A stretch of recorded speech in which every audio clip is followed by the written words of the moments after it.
All right, we finally made it. We finally made it. I'm oh so my excited. Gosh. Thank you so much, Shari. I am absolutely incredibly excited to be here. Last year was such a life-changing experience for myself. This event was something that I absolutely needed at that particular moment in my life, and I am so excited that we're here again to connect. And I think in 2020, this is what we've been missing so much, is connection. Absolutely, and isn't it funny that life serves us exactly what we need? It might not be what we want or are planning on, and we've experienced a little bit of that sometimes, but yeah, it serves us exactly what we need. I think that what we are really looking for over the next 2 days is women supporting other women. Women who are going to pour themselves into other women, they're going to pour themselves into growth and experience, and it's really about getting uncomfortable in order to make those changes. Are we going to get naked? We are going to get naked. I'm so excited. Oh. So, Shari, can we explain what naked is, though, so people well, don't think like I'm we're just really... going to ask you that. So here's the question I have for you. You are the founder of this fabulous event, but it took you a long time to get here. So let's talk about, number one, how we got here, why we're going to get naked, and what we can experience over the next 2 days. Sure. So I own an automotive shop with my husband. We've ran it for about 16 years. I started out my career when I was 23, running 5 clothing stores, $8.2 million a year, and 120 women, who were mostly older than I was, by the way. So I've been around the block a bit. I've worked for a lot of different leaders, and what I've learned being from a male-dominated industry, being involved with the rodeo, and being involved with women is that women don't ask. And when we don't ask, we don't get. So it's really important for us to understand how to speak our voice and be heard. We talk about a glass ceiling, and it's really a broken rung on the ladder. And so the broken rung on the ladder gets fixed when we start understanding our value and how to move up that ladder. And that's about understanding you from the inside out. I remember when I thought I wasn't enough. And in actuality, I was a bulldozer.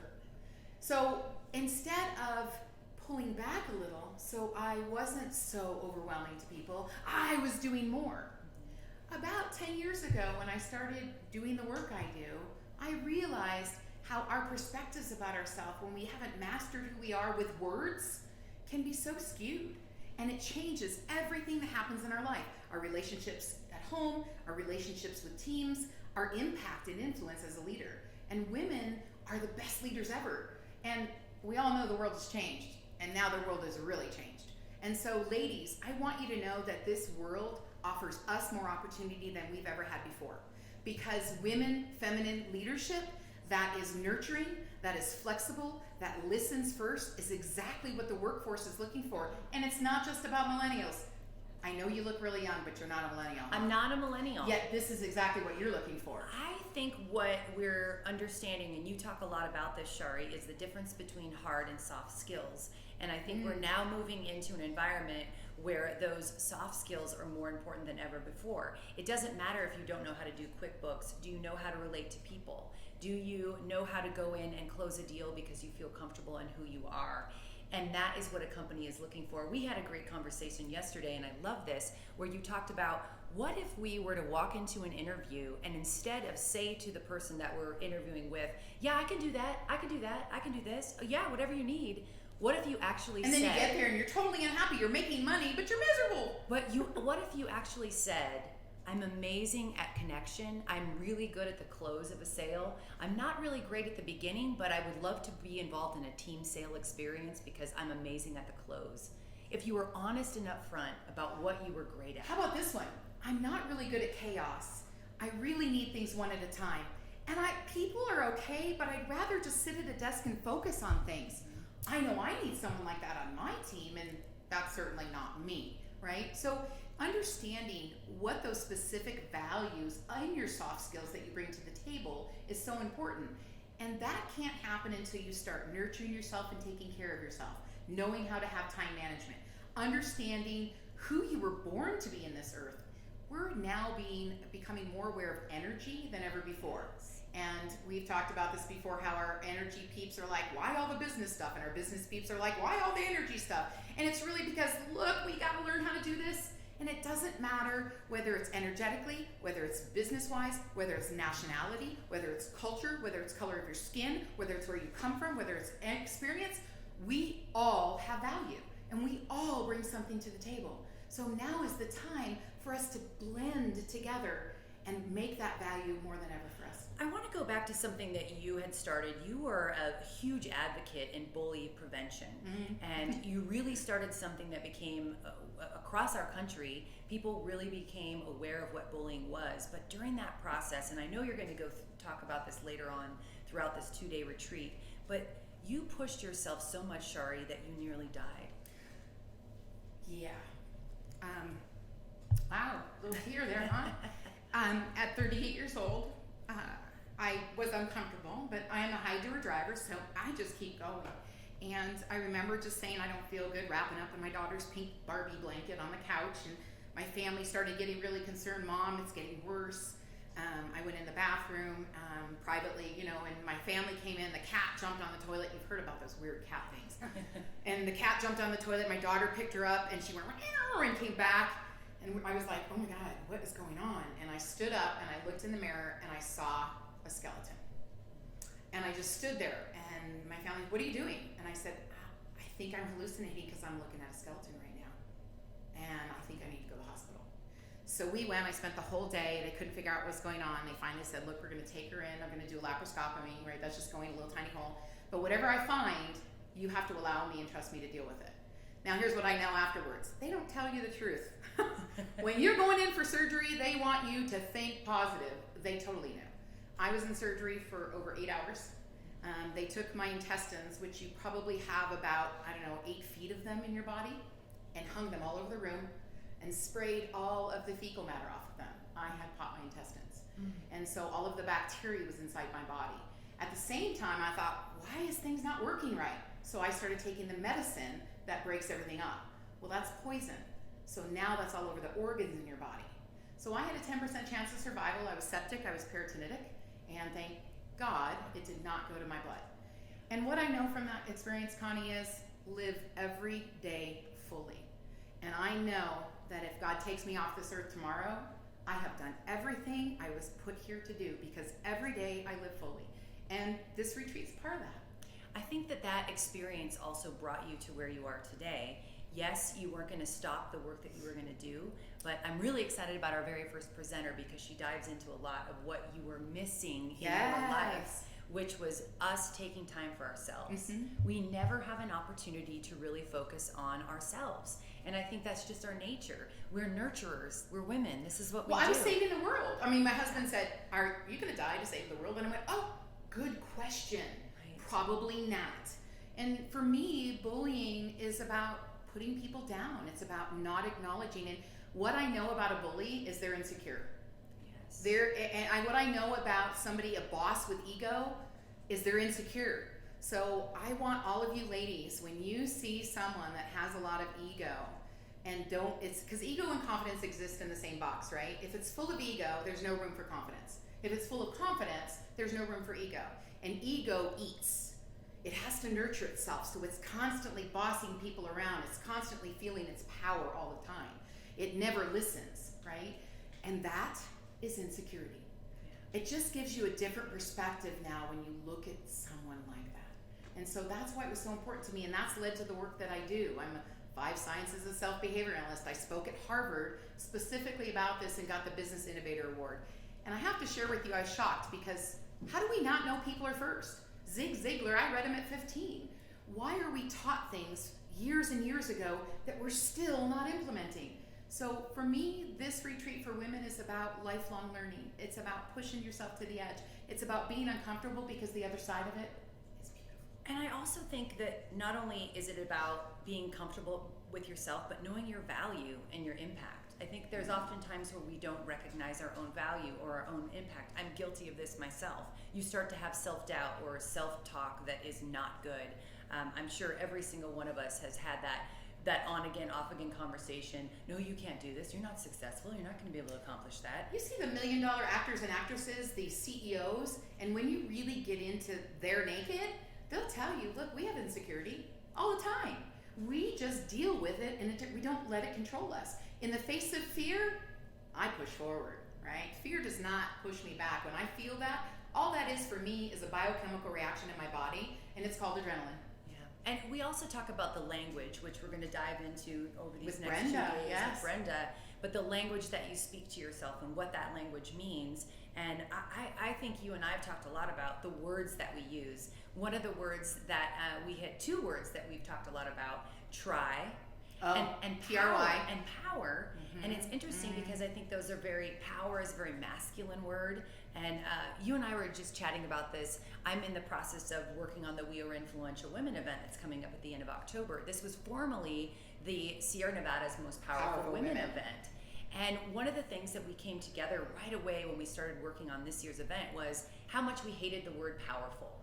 What would it mean if we changed that word to influence? And I love this because I did a little research on influence and what influence really means. And I thought it was interesting that influence is really the impact that your character has on another person, your development or your behavior, and how that reflects onto others. And I thought, well, I'd rather be an influencer than a powerful woman, because being powerful to me means as though I'm taking something from you. I'm aggressive, I'm in your face, and I don't like that term. For me, I want to be able to, that we have a great communication. We can work together on projects, and that we can share each other's experiences so that we can influence each other. I love that you were having that conversation. I remember because we've done radio all year, and you said, what other word would you use? And I said, influential. You're like, and so all of you, it's awesome how when you find the right path and the right words, you find agreement from everybody. And we have masculine, I've told I have a lot of Zeus power, right? And that's okay, yet I still want to be a feminine leader. And so it's really important to realize that we are not only learning from male masculine leaders, we're learning from, sorry ladies, women who are acting like guys, right? And we're not, because we've had these role models, and we're emulating what they have shown us that works for them. And it not only does it maybe not work for us, and it doesn't work for us as individuals, because each of us is so different. You've heard introverted leader, extroverted leader, right? Like, I know I'm a doer driver. I know I have a lot of I in me, and so that's influencer. You like 15 things at once, right? So I'm very fast paced. I'm not good in a slow environment. I'm not good looking at data all the time. I'm willing to move on without it. And my data girl does not like that at all. Well, let's talk about this today. We all know we're like an hour behind. We had technical issues. We could have been here just stressing out. And at one point you're just like, this is not my talk. This is not my lane. This is not where I'm at. And that's fine. How many of us are we're not good at tech, or we're not good in sales, or what's wrong with saying that's okay? That's not what I'm good at.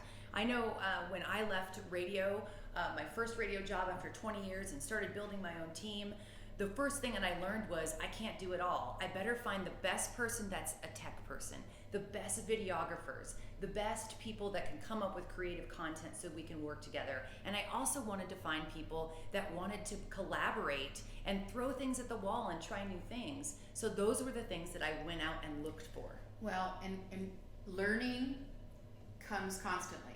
So something I learned 10 years ago, I might have lost sight of. I recently did some work this year with one of our presenters, Alana. And she said, look, you're not a manifesting generator, so you don't run with energy all the time. This is the outside world that you're touching base with, right? And I was like, what are you talking about? She said, no, you're a projector. I'm like, I am not. I am not. And then as I went through the work over the last 8 months this year, and I realized my husband's a manifesting generator. So he was always thinking I was the one he was trying to keep up with. He was working to keep up with. And in reality, he was poking me. So I've really played a game, and I started stepping away. So it was almost like he went to go touch the wall, and there was nothing there. And he's like, what is different? And he couldn't put his finger on it. Yet what it is I'm not allowing the outside energy of the world, which I normally take in and use to keep myself running, and then I burn out. Yeah. Right? I think so. All of these things, the holistic, the taking time for yourself, the understanding who you were born to be, right? How about entrepreneur passion, purpose and passion? We get so passionate about our purpose, we forget to take time. We forget to. So understanding that and still knowing that we deserve to have passion and purpose in our profession. I also think a lot of that is about the cup. We all have this cup, and what does that cup look like? Is it always full? Is it half full? Is it overflowing? If we can give ourselves a moment to pause, which I'm so excited to talk about that, but if we give ourselves permission to pause, then are we going to allow ourselves to fill that cup up even more? And I think for me, that was what was missing prior to this event last year. I was just go, go, go. I was scared because I just left this long-time profession that I was in. I was starting something new. So then instead of working, personal tragedy, right? At the same I time. had a very personal tragedy at the same time. So it was like trying to deal with all of these things and trying to find that space. TRY, that you said it twice. I'm sorry. But don't be sorry. But you know what? Just know, isn't that funny how that word comes out? But the try was before that event. I don't try. The do anymore. is now, right? The try was before I went there. So I'm excited about this. One other thing I wanted to bring back to you, Shari, is you talk a lot about SMART goals, and we're going to dig into those as Smarter. well. So SMART goals turn into SMART goals, right? SMART is specific, measurable, actionable, relevant, and timely. Yet what happens in most teams that I work with is they forget the T. It becomes a SMART goal. And so the time doesn't get done. There's no deadline. And then you get frustration on the team. So I build teams with smarter goals, because once you get past the T to evaluation and review, there's a little bit of accountability going on there, right? And so the T really happens. So I love smarter goals, and that's what we need to do. And Connie, you had a good point too. You said, this is what I really need. And we've got several presenters. You will relate to some of them. Some of them will totally drive home to you. And maybe another, you're like, I'm good there. And that's okay. We put this together because this is what I know. Every presenter that you're going to see in the next couple days has something to offer you. That's really important for you to consider. Am I doing this in my life? Am I aware of this in my life? Am I using this in my life? And if I learn this in my life, how can my life be different? That's what it's about. I think that if I were to say to the women that are here today or streaming or watching us, is take this moment to pause today and tomorrow, fill your cup, take the time to take little bits. We had so many great presenters last year. I was able to, I like that little bit, and this one, I just really and we stayed so connected connected, with. all of us. Absolutely. So I just would like all of you to know that even if you're now getting naked with us, and maybe like Shari was saying, you're not the business focused person, but you're more of the holistic approach. What would it be like for you to take a moment to really dive into that business approach? What would that look like to you? And vice versa. If you're more of the business, what would it look like if you really did look at things a little bit more holistically, and what that would do for you to help maintain filling up your cup? And I'm really, really excited about our next presenter, our very first presenter. She is fantastic. And Shari, you and I have chatted many times about this. Was one thing that she said at last year's presentation that stuck with us, which was permission to pause. And everybody's been saying it all year. Okay, I'm gonna head out. We've got 3 ladies here virtually. Okay, maybe there's 5 or 5 live with us. And by the way, if you're watching this recorded because you weren't able to make it in September, we want to welcome you. This is something that we're offering online for everybody. And we are happy that you're here, because it doesn't matter what time of the year you go through this, or if you watch one every day for a week, consume this material. Go through the worksheets that the ladies have presented for you. This is amazing stuff. All right, it's your go. Thank you. I really, really am excited about our very first presenter. This year, she's going to dig in a little bit more in regards to time management. It is one of the biggest flaws that we all struggle from. I do. I'm always going, and I never pause. And giving ourselves permission to do that is just something that I stuck with throughout this entire year. Because as she says, you can't give fully when your cup isn't full. I'm so excited to introduce to you Pamela Zimmer. The world deserves the best version of you, and that is what she's here to share with us today. She's a 6-time best-selling author. She's an international speaker. She is a featured guest on countless radio shows and podcasts, TV, blogs, virtual summits. She is a professional architect who has been turned into a fabulous stay-at-home mom. She is also a thought leader. Pamela Zimmer is also known as the self-care concierge, and she teaches professionals how to look at themselves at every level: physical, mental, emotional, spiritual, so that they can do what they were put on this planet to do. And today, again, she's going to talk to us about what the world deserves, and that is the best version of you. Pamela, your self-care concierge. She is an award-winning entrepreneur. She is a top 10 saleswoman of the year for Nevada 2 years in a row, and nominated as one of the 20 most powerful women of the Sierra Nevada, most influential now.